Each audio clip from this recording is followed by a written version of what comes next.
निवडणुकीच्या निकालानंतर पहिल्यांदाच आपण असे समोरासमोर भेटतो आहोत. आजपर्यंत 23 जानेवारी हा शिवसेना प्रमुखांचा, हिंदू हृदय सम्राटांचा जन्मदिवस आपण षण्मुखानंद हॉलमध्ये करत होतो. पण 2 महिन्यापूर्वी जो काही निवडणुकांचा निकाल लागला,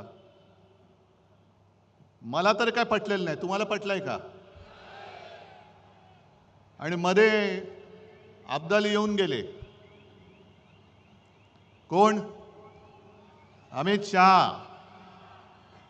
आणि त्यांनी सांगितलं की महाराष्ट्रातला हा विजय उद्धव ठाकरेंना त्यांची जागा दाखवणार आहे. ठीक आहे अमित शहाजी, जखमी वाघ काय असतो आणि त्याचा पंजा काय करतो ते तुम्हाला येत्या भविष्यात दिसेल. मराठी माणसाच्या नादी लागू नका.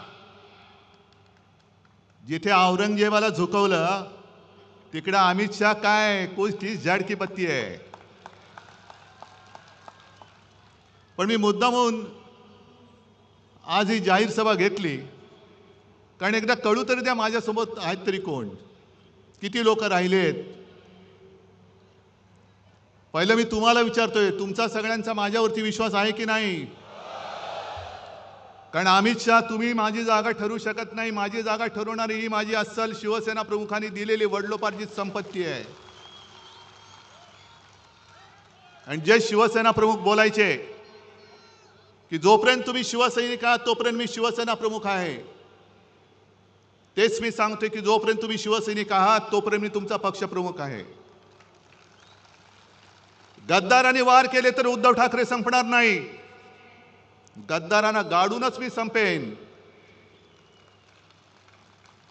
पण ज्या दिवशी माझा एक जरी निष्ठावंत शिवसैनिक बोलला, उद्धव तू बाळासाहेबांचे विचार सोडलेस, बाजूला हो, त्या क्षणी जसं मी मुख्यमंत्री पद सोडलं तसं मी माझं पक्षप्रमुख पद सोडल्याशिवाय राहणार नाही.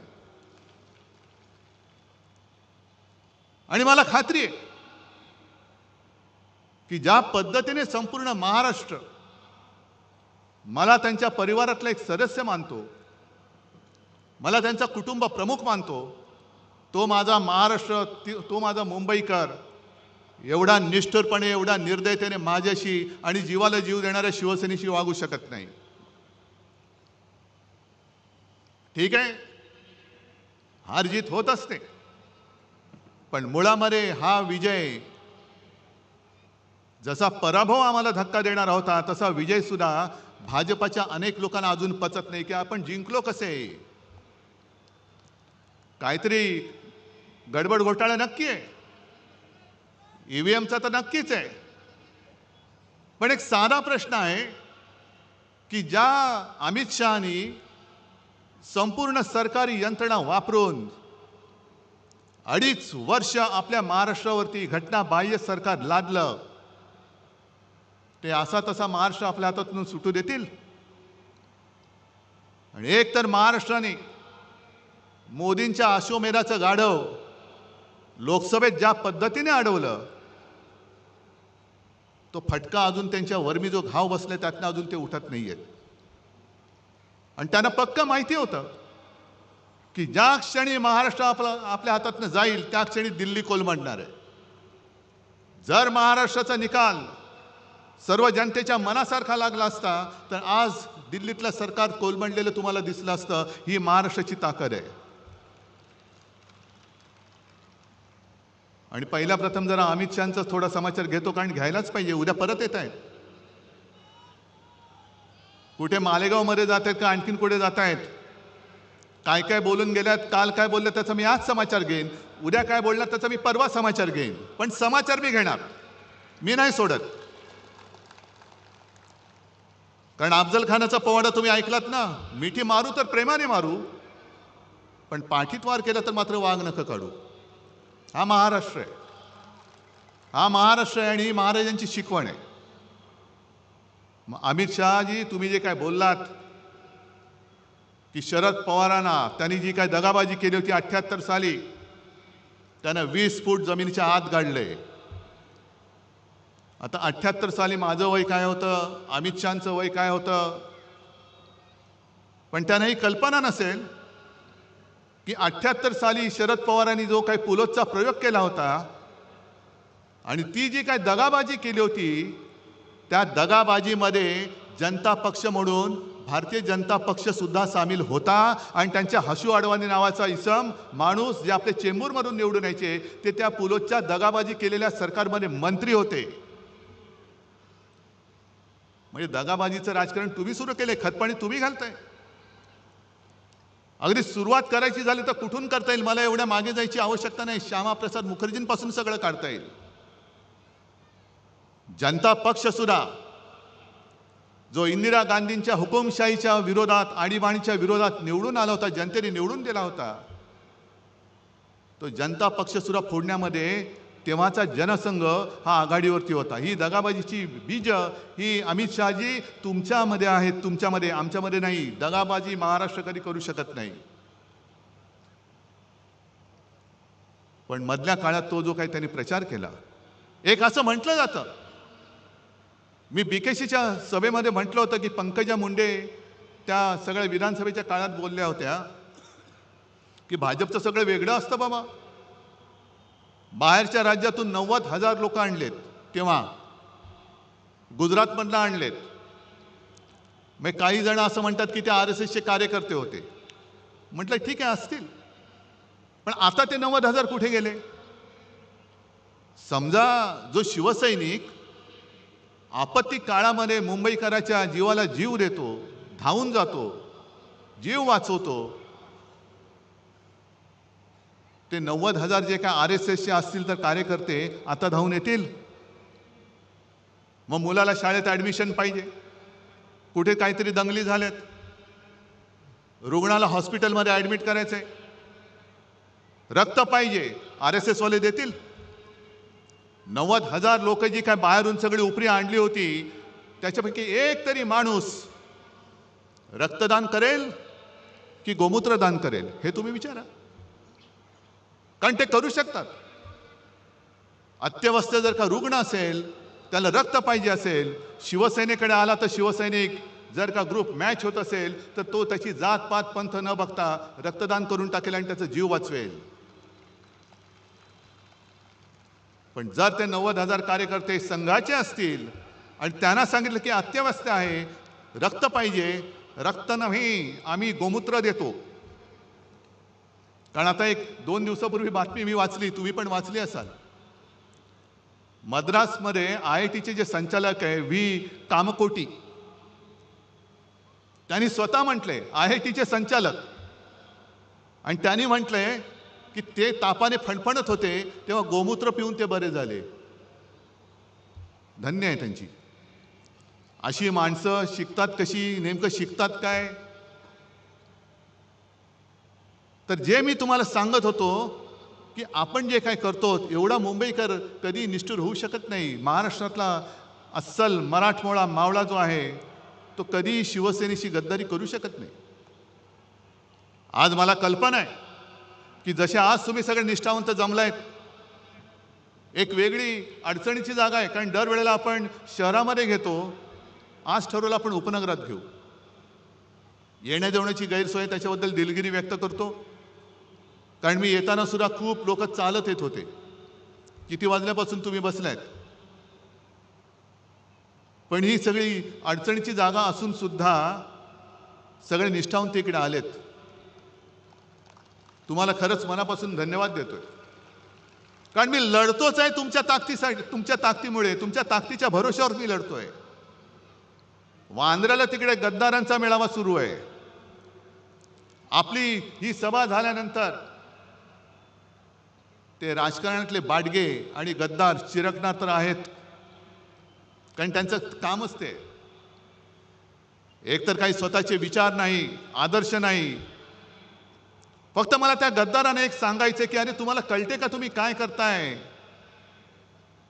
तुमच्या हातात चाकू देऊन या महाराष्ट्राच्या मातेचा तुमच्याकडनं वध करतायत, महाराष्ट्राच्या अस्मितेचा वध करतायत. कळते तुम्हाला?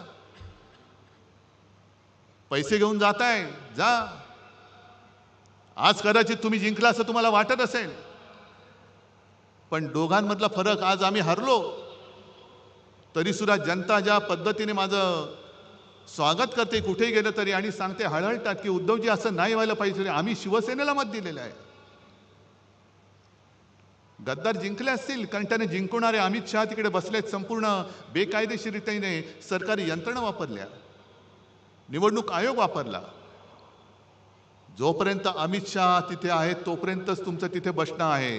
एकदा का महापालिका निवडणुका होऊ द्या, मग यांची काय विल्हेवाट लागते ते बघा. आणि आत्ताही दिसायला लागले. म्हणजे ज्या पद्धतीने जी वागणूक 2.5 वर्ष यांना मिळत होती मुख्यमंत्री म्हणून, आता बसायचं तर बसा, नाही तर गावी निघून जा. मग ते लहान मुलांचं गाणं मला आठवतंय, रुसूबाई रुसू गावात बसू, नाही काय कोपऱ्यात बसू. तसं यांचं झालंय. पाहिजे ते मंत्रीपद देत नाही, रुसले गेले गावी. डावसला नेलं नाही, गेले गावी. खुर्ची बाजूला ठेवली नाही, गेले गावी. म्हणजे रुसूबाई रुसू, गावात जाऊन बसू. पण आता डोळ्यातले आसू दिसायला लागलेत तुमच्या. आणि आम्हाला हिंदुत्व शिकवत आहेत. मी जे तुम्हाला सांगत होतो की ज्या पद्धतीने, एक गोष्ट नक्की आहे की लोकसभा निवडणुकीनंतर आपण नाही म्हटलं तरी एक थोडंसं भ्रमात राहिलो, हे सत्य मानलं पाहिजे आपण. आपल्याला असं वाटलं की अरे यांचं गाढव आता अडवलंय, आता विधानसभा जिंकलीच, आणि थोडं नाही म्हटलं तरी आपण गाफील राहिलो. आणि त्या गाफीलपणाचा गैरफायदा हा त्यांनी घेतला. पण त्या काळामध्ये त्यांनी जो काही एक अपप्रचार केला, म्हणजे मी नेहमी जे बोलतो, लोकसभा आणि महाराष्ट्राच्या विधानसभेच्या वेळेला मी जमलेल्या माझ्या तमाम हिंदू बांधवांनो, भगिनींनो आणि मातांनो हे बोलायच्या ऐवजी मी जमलेल्या माझ्या तमाम देशभक्त बांधवांनो, भगिनींनो आणि मातांनो आणि महाराष्ट्रप्रेमी बांधवांनो, भगिनींनो आणि मातांनो बोलत होतो. काय चूक आहे त्याच्यात? काय हिंदू देशप्रेमी नाहीये? काय हिंदू महाराष्ट्र भक्त नाहीये? आम्ही मराठी आहोत, पण आम्ही सुद्धा हिंदूच आहोत. पण ह्यांनी जो काय घरोघरामध्ये जाऊन प्रचार केला की उद्धव ठाकरेंनी हिंदुत्व सोडलं, काय मी सोडलं? तुम्हाला जर का वाटत असेल सांगा मला की होय तुम्ही हिंदुत्व सोडलं, सांगा तुम्ही मला. उलटा अनिल देसाईंना विचारा, अनिल देसाईंच्या सभेमध्ये ती चिता कॅम्पमध्ये सभा घेतली होती, अशीच गर्दी उसळली होती, चौफेर गर्दी होती. 90% जास्त लोक तिकडे मुसलमान होते. आणि साहजिकच मी हिंदीमध्ये भाषण केलं. आणि त्या भाषणात मी त्या तमाम मुसलमानांना विचारलं की क्या आपको लगता है मैंने हिंदुत्व छोड़ा है? त्यांनी सांगितलं नाही. आणि मग मी पुढचा प्रश्न विचारला, मग माझं हिंदुत्व तुम्हाला मान्य आहे की नाही? आणि त्यांनी सगळ्यांनी हात वर करून सांगितलं की आम्हाला मान्य आहे, आम्हाला मान्य आहे. कुठे सोडलं मी हिंदुत्व? एक कुठेतरी बातमी छापून आणली त्यांनी, आणि उद्धव ठाकरेंनी 92-93 साली जे काय घडलं त्याच्याबद्दल माफी मागितली. कधी माफी मागितली? कोणाकडे माफी मागितली? काय वाटेल ते बोलायचं. पण माफी मागितली हे जर का खरं असेल तर माफी कोणी मागितली होती? माफी उद्धव ठाकरेंनी नव्हती मागितली, माफी अटल बिहारी वाजपेयींनी मागितली होती. आणि जे बाबरी पाडली, it was a terrible mistake, हे उद्धव ठाकरे नव्हते बोलले. उद्धव ठाकरे बोलला नव्हता, लालकृष्ण अडवाणी बोलले होते. मग जा अमित शहा, जा अडवाणी जे आहेत अजून, अटलजींना तर तुम्ही केव्हाच गुंडाळून टाकले, अडवाणींना सुद्धा तुम्ही बाजूला करून टाकले. पण माफी मी नव्हती मागितली. नवाज शरीफच्या वाढदिवसाचा केक उद्धव ठाकरेंना नव्हे तर तुमच्या आत्ताच्या नरेंद्रभाई मोदींनी खाल्ला होता. अगदी लहानपणी माझ्या आजूबाजूला मुस्लिम कुटुंब राहायची. ईदच्या दिवशी त्यांच्या घरनं मला जेवण यायचं आणि त्यांच्या ताजियाखालनं मी जायचो. हे उद्धव ठाकरे नव्हता म्हणाला, हे नरेंद्र मोदी बोलले होते. किती काढू?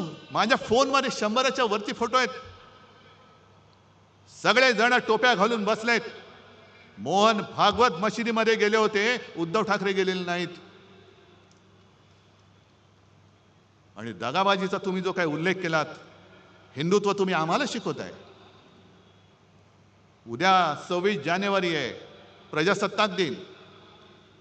आपल्या देशाचा तिरंगा आहे, त्या तिरंग्यामध्ये सुद्धा हिरवा आहे. जो तिरंगा तुम्ही अनेक वर्ष स्वातंत्र्यानंतर सुद्धा तुमच्या कार्यालयावरती लावत नव्हतात, आणि तुम्ही जर का आम्हाला हिंदुत्व शिकवत असाल तर आमचा झेंडा हा छत्रपती शिवरायांचा भगवा आहे, ज्याला डाग लावण्याचा तुम्ही प्रयत्न केलात. आम्ही तर देशप्रेमी मुसलमानांना आमचे मानतोच म्हणून तर ते आमच्या सोबत आलेत. पण देशप्रेमी मुसलमानांनी तुमच्या विरोधात आमचं हिंदुत्व मान्य करून आम्हाला मतदान केलं म्हणून तुमच्या पोटात एवढा जर का पोटशूळ असेल, आणि तुम्हाला जर का इस्लामचा आणि सर्व देशप्रेमी मुसलमानांचा सुद्धा द्वेष असेल, तर अमित शहाला मी जाहीर आव्हान देतोय, तुम्ही तुमच्या भाजपच्या झेंड्यामधला हिरवा काढून दाखवा. तो काढा, पहिला हिरवा काढा आणि मग आम्हाला हिंदुत्व शिकवा. आम्हाला हिंदुत्व शिकवायचं. अरे पहिली पोट निवडणूक जी काय पार्लेची लढली होती 1987 साली, ही पहिली पोट निवडणूक जी मी मानतो की सर्व देशातल्या निवडणुकीच्या इतिहासात हिंदुत्वावरती लढलेले नव्हे तर हिंदुत्वावरती जिंकलेली निवडणूक होती. आणि तेव्हा शिवसेना प्रमुखांनी दाखवून दिलं की हिंदू सुद्धा मतदान करून निवडणूक जिंकून देऊ शकतात. मग काढा इतिहास.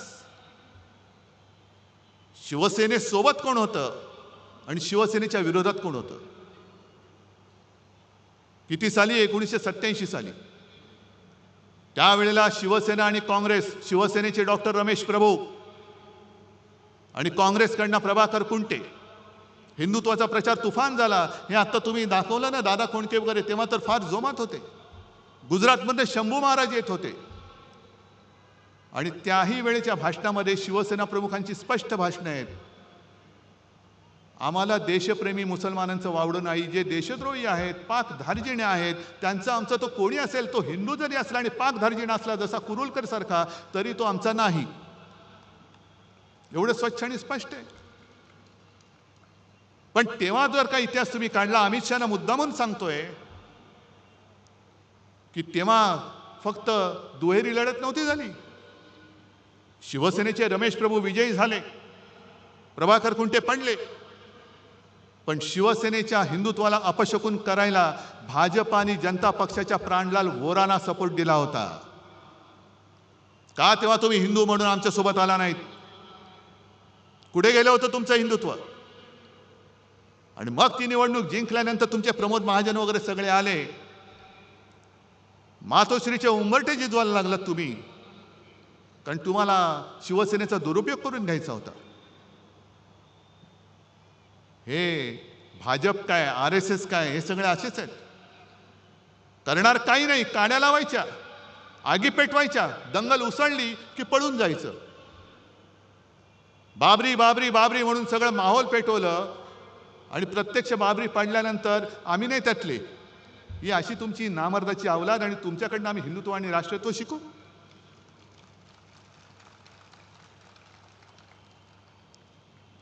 आणि तीच ती निवडणूक होती.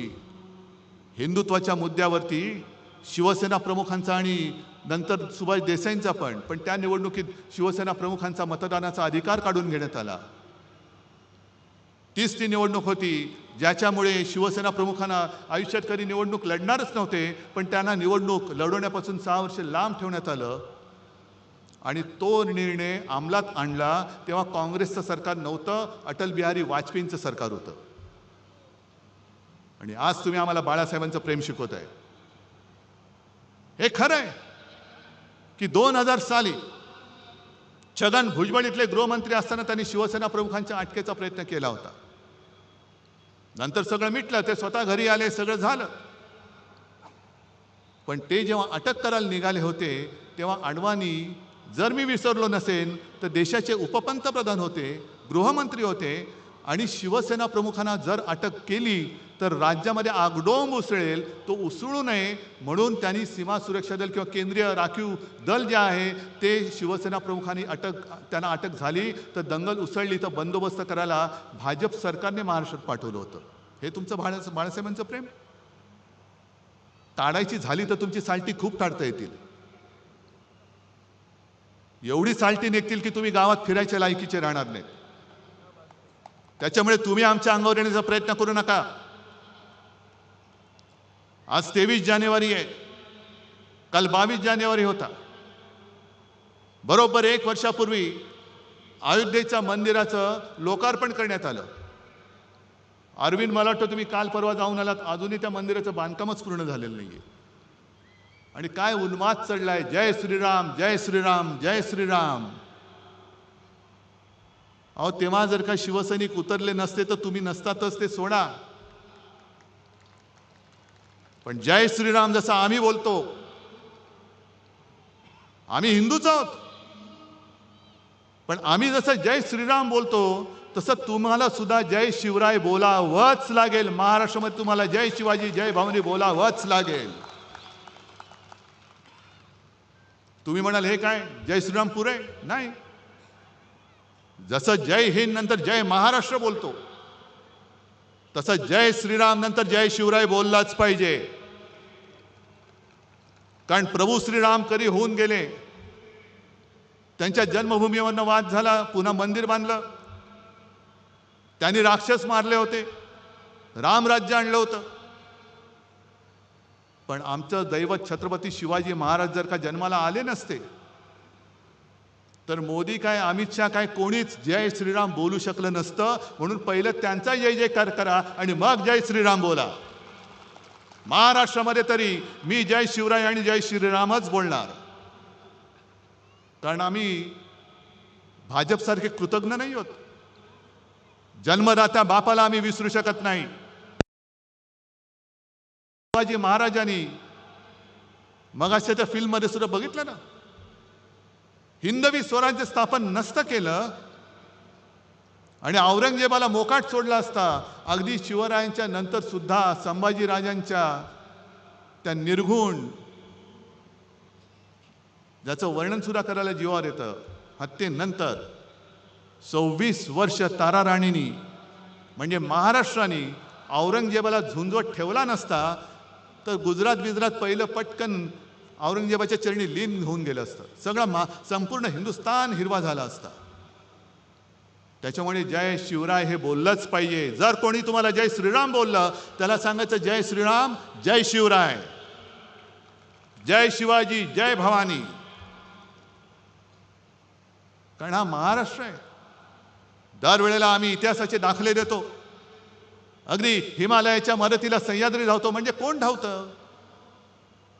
हिमालयाच्या मदतीला सह्याद्री धावतो म्हणजे कोण धावतं? सह्याद्री म्हणजे तुम्ही आहात. ज्या सह्याद्रीने छत्रपती शिवरायांना, जसं बाबासाहेब पुरंदरेंच्या त्या सगळ्या शिवराज्याभिषेक किंवा शिवछत्रपती त्या आहे ना महानाट्यामध्ये, तो सह्याद्री त्यांना सांगतोय की माझ्या कानाड दडा, माझ्या छातीवरती खेळा. म्हणजे त्यांनी संपूर्ण सह्याद्रीचा वापर हा लढाईसाठी करून दिला. सह्याद्री होता, कडेकपारे होत्या आणि त्या कडेकपाऱ्या होत्या म्हणून अफजल खानाचा पुतळा निघाला. कारण ही सगळं वीरश्री जी आहे ती महाराष्ट्राच्या मातीच्या कणाकणामध्ये. नुसती एक निवडणूक तुम्ही जिंकला असेल, तुम्हाला वाटत असेल म्हणून महाराष्ट्र नाही संपत. ते बघितलं ना इतिहास, सगळे गड किल्ले, मिर्झा राजे जयसिंग हिंदूच, हेच आपलं दुर्दैव. आपल्याला हे उपरे नाही हरवू शकत. पण आपल्यातले गद्दारच जे आज आपल्यावरती त्यांनी पैसे देऊन वगैरे लालूच दाखवून फोडलेत, तेच आपल्यावरती सोडलेत आणि तेच आपल्या अंगावरती वार करतायत. मिर्झा राजा जयसिंग सुद्धा हिंदूच होता, पण मी म्हणेन गद्दार होता. आणि त्या गद्दारीला शेवटी काय करणार, एवढं प्रचंड सैन्य घेऊन आला. छत्रपती शिवाजी महाराजांना सुद्धा आग्र्याला जावं लागलं. सगळ्यांना वाटलं असेल अगदी तेव्हा जर का गोदी मीडिया असता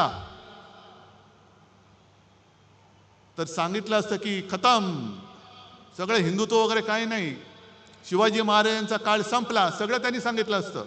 पण त्याच्यानंतर सुटून येऊन औरंगजेबाच्या छाताडावरती हिंदवी स्वराज्याचा भगवा रोवणारा हा महाराष्ट्र आहे, हे अमित शहाने विसरू नये. आणि जर त्यांच्यामध्ये थोडी तरी लाज लज्जा शरम असेल तर ईव्हीएम बाजूला करा आणि बॅलेट पेपरवरती एक तरी निवडणूक घेऊन दाखवा, एक तरी, आणि जिंकून दाखवा. पण शेवटी हिमालयाच्या मदतीला सह्याद्री धावतो म्हणजे हाच आमचा महाराष्ट्र धर्म आहे, हाच महाराष्ट्र धर्म आहे. रामदास स्वामींनी जे सांगितलं, मराठा ते तुका मेळवावा, महाराष्ट्र धर्म वाढवावा, हा महाराष्ट्र धर्म जो देशाचं आणि हिंदुत्वाचं रक्षण करतो. आम्ही हिंदू आहोत, पण महाराष्ट्र आणि मराठीच्या मुळावरती येणार आमचं हिंदुत्व नाही आहे, जे तुमचं आहे. आणि तुम्ही जर का हिंदुत्वाच्या बुरख्या आडून माझ्या महाराष्ट्राची गद्दारी किंवा महाराष्ट्राची अस्मिता खतम करण्याचा प्रयत्न केला, तर आम्ही तुमच्या समोर कडवट हिंदू म्हणून आणि महाराष्ट्र अभिमानी म्हणून तुमच्या समोर उभे राहिल्याशिवाय राहणार नाही. हिंदुत्व जोपासणारा आमचा महाराष्ट्र धर्म आहे आणि महाराष्ट्रावरती प्रेम करणारं आमचं हिंदुत्व आहे. तुमचं काय नेमकं ते तरी सांगा. अगदी मोदींच्या मुलाखती आहेत, जो हिंदू इस्लाम का द्वेष करता है वो हिंदू नहीं हो सकता है, हे मोदी बोलतायत. मोहन भागवतांचे व्हिडिओ माझ्याकडे आहेत, मशिदीत जाऊन बसलेत. मोदीजी मध्ये आले होते, पोळ्या लाटून गेले. मग हे जर का तुमचं असं असेल तर एक काहीतरी ठरवा, जसं आम्ही सांगतोय. मागे मी एक उदाहरण दिलं होतं, काश्मीरमधला तो जो एक गनमॅन होता औरंगजेब, ज्याला आपल्या सेनेनी म्हणजे देशाच्या सेनेनी शौर्य पदक दिलं. का दिलं? तर अतिरेक्यांशी लढला. त्याच्यानंतर तो सुट्टी घेऊन घरी चालला होता. घरी जाताना त्याचं अपहरण केलं गेलं आणि त्याला मारला, अतिरेक्यांनी मारला. आणि मी तेव्हा असं म्हटलं होतं की तो नावाने औरंगजेब होता, तो औरंगजेब वेगळा आणि हा औरंगजेब वेगळा. देशासाठी जो शहीद झाला तो औरंगजेब असला तरी आमचा भाऊ आहे, हे मी बोललो तर काय चुकलं होतं माझं? आणि त्याचे दोन्ही भाऊ सुद्धा सैन्यामध्ये सामील झालेत. असे अनेक मुसलमान आहेत, अनेक ख्रिश्चन्स आहेत, बौद्ध बांधव आहेत, शीख आहेत, ज्यांना हे ढोंगी हिंदुत्व मान्य नाहीये. ज्याला मी बुरसटलेलं गोमूत्रधारी हिंदुत्व म्हणतो ते भाजपचं आहे. आमचं हिंदुत्व हे स्वच्छ आहे, आमचं हिंदुत्व हे सुधारणावादी आहे, आमचं हिंदुत्व हे राष्ट्रीयत्व आहे. मग अमित शहाना सांगायचे तुमच्या एकदा हिंदुत्वाची व्याख्या काय आहे हे सगळ्यांना एकदा नीट सांगा. आणि शिवसेना प्रमुख 2012 साली आपल्यातनं गेले असं त्यांना वाटतंय. आणि तुम्ही सगळेजण त्यावेळेचे सगळे सैनिक आहात. 2014 साली उद्धव ठाकरेंनी युती तोडली नव्हती, भारतीय जनता पक्षाने शिवसेनेची युती तोडली होती. काय मी सोडलं होतं तेव्हा? शेवटचे 2 दिवस राहिले होते. अचानक बेसावध आहे असं समजून एकनाथ खडसेंनी फोन केला मला आणि सांगितलं की उद्धवजी आता आपली युती राहत नाही, वरनं आदेश आलाय. म्हटलं कोणाचा?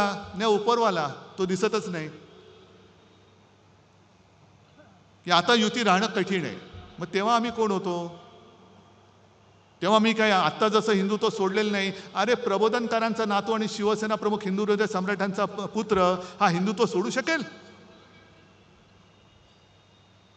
पण जसं मी हिंदू अभिमानी आहे तसाच मी माझ्या मातृभाषेचा, महाराष्ट्राचा आणि मराठीचा सुद्धा अभिमान आहे, कडवट अभिमानी आहे. प्रेमाने वागाल तर तुम्हाला उचलून देऊ, पण कपटाने वागाल तो उचलून आपटू, तर उचलून आपटू आम्ही. आणि आम्ही म्हणजे काय RSS किंवा भाजपवाले नाही आहोत की मरायला तुम्ही आणि सगळं झालं का मिरवायला आम्ही. अशी शिवसेनेची शिकवण नाही आहे. आणि म्हणून आजचा हा जो काही दिवस आहे हा फार महत्त्वाचा आहे. गेले 2 महिने झाले, एक तर बहुमताचं सरकार आलं कसं या धक्क्यातून हे बाहेर येत नव्हते. आणि आल्यानंतर जो काही गोंधळ चाललेला आहे, पालकमंत्री कोण ठरत नाही. पालकमंत्री ठरले त्याच्यावरनं धुसफूस. मग मला पालकमंत्री व्हायचंय, मला पालकमंत्री व्हायचंय. रस्त्यावरती काय उतरतायत, टायर काय जाळतायत आणि हे म्हणे बाळासाहेबांचे सैनिक. तुमचं सगळं जे काय होतं नव्हतं ते उघडं पडलेलं आहे आता. लाज लज्जा शरम असेल तर जनतेने गेट आऊट सांगण्याच्या आधी तुम्ही स्वतःहून निघून गेलात तर बरं आहे. कारण एखादा मंत्री, पालकमंत्री, एखादा मंत्री म्हणजे काय त्याची कुवत, सगळे भ्रष्टाचाराचे आरोप झालेले सुद्धा आता मंत्री म्हणून बसतायत आणि त्याच्यावरती तुम्ही इमले बांधताय. अमित शहाजी 20 फूट नीचे गाडा है. अरे ठीक आहे, जेवढं खोल जाऊ ना तेवढी मुळं आमची खोल जातील आणि मग वर काय उगवेल तेव्हा बघा, वर काय उगवते ते बघा. एक तर उद्धव ठाकरेची जागा तुम्ही ठरवताना तुमची जागा काय होती आणि त्या जागेतून शिवसेना प्रमुखांनी तुम्हाला बाहेर कसं काढलं हे पहिलं आठवा. आज तुम्हाला मी खरंच सगळ्यांना मनापासून धन्यवाद देतोय, कारण आज माझ्याकडे तर काहीच नाहीये. कोणासाठी लढू, कशासाठी लढू? दुसरा कोणतरी असता तर हिम्मत हारून खाली बसला असता. मी हारणारा नाहीये. मी मैदानात पाठ दाखवणारा नाहीये. मी मैदान सोडेन तर जिंकून सोडेन. हारून आणि गद्दाराच्या हातून तर मी अजिबात हार मानणार नाही. मी पुन्हा जिद्दीने उभा आहे आणि लढतोय ते केवळ तुमच्यासाठी आणि तुमच्या ताकदीवरती, तुमच्या भरोशावरती लढतोय. जे जात आहेत रोज उद्धव ठाकरेंना धक्का, अरे एवढे सगळे तुम्ही भाडोत्री घेतलात तरी सुद्धा तुमचं अजूनही काही भूक भागत नाही. पैसे देऊन विकत घेताय. वामनराव महाडिकांच्या भाषेत बोलायचं तर विकली जाते ती विष्ठा असते आणि शिल्लक राहते ती निष्ठा असते. सगळी निष्ठा माझ्यासोबत आहे. करा, त्यांचं तुम्ही सोनखत जरूर करा. आणि आता येत्या काही काळामध्ये महापालिका निवडणुका येणार आहेत. मी सगळ्यांशी बोलतोय, सगळे मुंबईतले सगळे बोलून झाले, संभाजीनगर, नाशिक सगळे झाले. सगळ्यांचं मत आहे की एकटं लढा.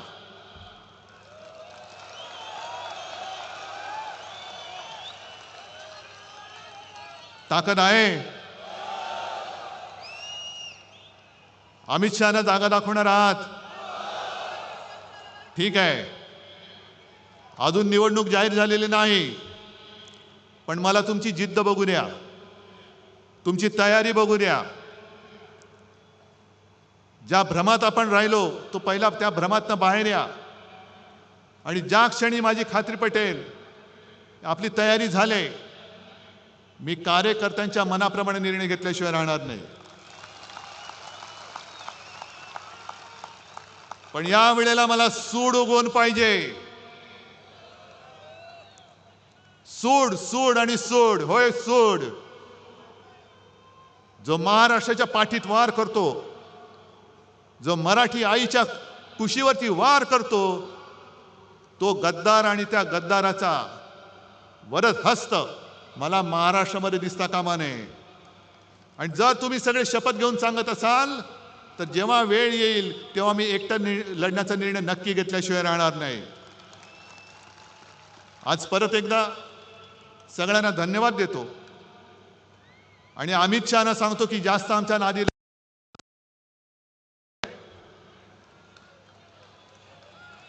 जेवढे अंगावर याल तेवढे वळ घेऊन दिल्लीला परत जाल. सगळ्यांना धन्यवाद देतो. जय हिंद, जय महाराष्ट्र. देश विदेशातील प्रत्येक घडामोडींचे लाईव्ह अपडेट मिळवण्यासाठी आता साम टीव्हीच्या सर्व सोशल मीडिया प्लॅटफॉर्मला लाईक, फॉलो आणि सबस्क्राईब करा. तसंच सर्व नोटिफिकेशनसाठी बेल आयकॉन प्रेस करायला विसरू नका.